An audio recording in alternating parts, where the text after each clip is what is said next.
Alright, back for another beer review, and today I'll be reviewing yet another beer from Lawson's Finest Liquids, and they're out of Waitsfield, Vermont, and this is their Double Sunshine Ruby Red Grapefruit. So they're calling this one a double IPA that is brewed with Ruby Red Grapefruit. It comes in at 8% alcohol by volume, 35 IBUs, and at the time of review, this can is exactly 11 days old. So this might be the freshest Lawson's beer I have reviewed on the channel, and maybe the freshest Lawson's beer I've ever had. 11 days old. It's pretty damn fresh. Now, I have not reviewed Double Sunshine on the channel. I've reviewed Sip of Sunshine and Triple Sunshine, but never Double Sunshine. But I have had Double Sunshine before, twice at Bottle Shares.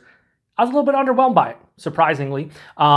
Maybe it's because my palate was compromised. So I'm going to make it my goal after this one to hunt down a fresh can of Double Sunshine and give it a go, because I'd imagine it's better than what I thought about it at a Bottle Share when I'm drinking, 15, 20, 25 different beers, whatever the case may be. It's many years ago when I had it the couple times. Anyway, so yeah, Ruby Red Grapefruit, base is a double IPA.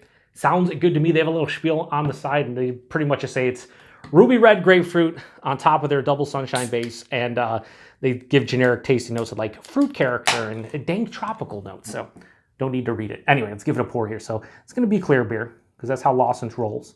But it's going to be not like super clear. It's going to be like old school. But this might be super clear. I don't know. It's Double Sunshine super clear? It might be.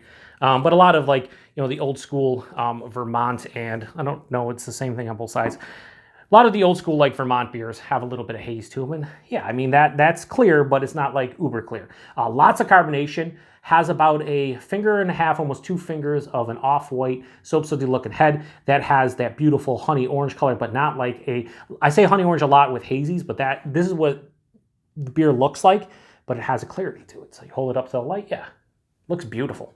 Beautiful old school Vermont double IPA. It's good nose. So the Ruby Red Grapefruit, yes. But there is a huge, I don't know what hops are in here. There's a huge, I mean absolutely huge dank aroma. Like there's a dank herbaceous kind of feeling to this one. Like it like smells like weed, and it also has like a little bit of that like onion garlic thing going on. But there's a ton of citrus. The Ruby Red Grapefruit leading the way because it's brewed with it, but then there's orange, there's tangerine. There's even like a little bit of a lemon lime going on. Dare I say Tangelo? So, like I said, they said dank tropical as like a generic kind of note. But yeah, it's dank and it's tropical. There's pineapple. There's melon of some sort, more like a cantaloupe. Some stone fruit. Mango for sure. Maybe apricot. Maybe like a pear. A little bit of pear. What I love about it is even though it's brewed with Ruby Red Grapefruit, it's making my mouth water. It's crazy. Just the aroma, it's just awesome. While it's definitely noticeable, I'm getting so many other characteristics in the nose that it's not jumping out, which I think is welcomed. I don't want to be dominated by that Ruby Red Grapefruit. But like you go in there and the first thing you smell is like a fresh like grapefruit juice, but then it just instantly washes away, and then like the dank tropical aromas, more citrus, more stone fruit. Beautiful. This smells fucking awesome. Yeah, and I'd imagine 11 days old, 11 days fresh, is helping out a lot. So anyway, let's get into it, everybody. Cheers.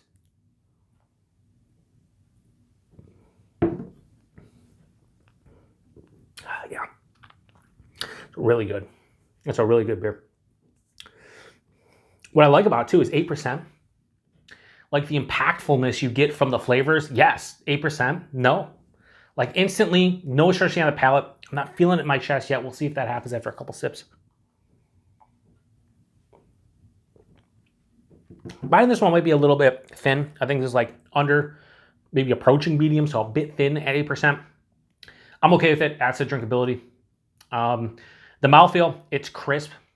It has a good like spritzy kind of feel. This is like moderately carbonated, so this has like an old school vibe to it. This is not in the realm of a New England IPA or double IPA where it's going to be smooth and soft and creamy and whatnot. Crisp, effervescent, right on the palate. Just it's great. It's refreshing from that aspect. The mouthfeel, I love. Body might be a bit thin, but I don't mind it. The taste, yeah, I mean the nose carried over to a T almost. First thing I noticed, right at the front of the palate is 100% ruby red grapefruit, but it's not overblown. It just has a little bit of like a sweeter grapefruit kind of feel to it. It mixes in with sweeter orange notes, tangerine, tangelo, juicy, sweeter citrus fruits. Passes through, I get like a ripened mango, ripened apricot, a touch of a pineapple, maybe that cantaloupe I was talking about.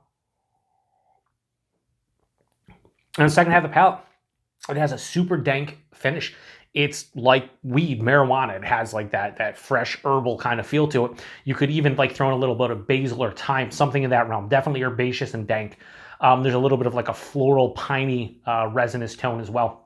This finish is moderately bitter with a semi to full-on dry finish, closer to full-on dry. So this is an 8% beer. If you prefer like a bittering, dry kind of finish, I think this is the one for you. Don't get me wrong, up front it's pretty sweet from, you know, the malt character, and then you get all the hop character that, you know, the malt sweetness builds up, so it's like, you know, fresh fruit, like they said on the can. But that gets stopped dead in its tracks about halfway through on the palate, and it's a beautiful thing. Yeah, it's 8%. Like I said, it hides the alcohol extremely well. This is fucking delicious. Like, there's no way around this. I love this. Again, what I really dig about this one is that ruby red grapefruit is not overbearing on the palate. It's not too much. It's not candied. It's not fake. It has an authentic feel to it. And it just helps, I think, accentuate the rest of the fruity hop character from the citrus vibe and a little bit of the stone fruit and tropical fruit. It does a fantastic job. Again, I haven't had Double Sunshine in a long time. I've never had like just a can to myself, or back in the day when it was in bottles, never just had a full bottle or can to myself. So I need to check out the base one again to see how it is. But this is substantially better than Double Sunshine of what I remember. Now, for those of you who drink Double Sunshine all the time, you're probably gonna be like, it's probably not. It just has a little bit of like a ruby red grapefruit kick, and that's it.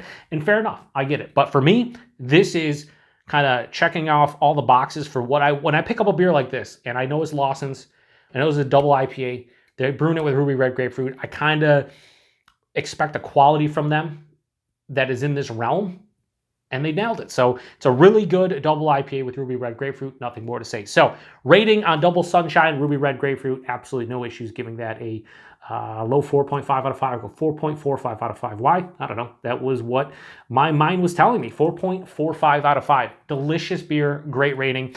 Price point and availability. Now, I don't know with Lawson's. Let's see if we can see with, a lot of times on the can they say, you know, recycling. How, should it be on here? Yeah, it should. Why is it not on here?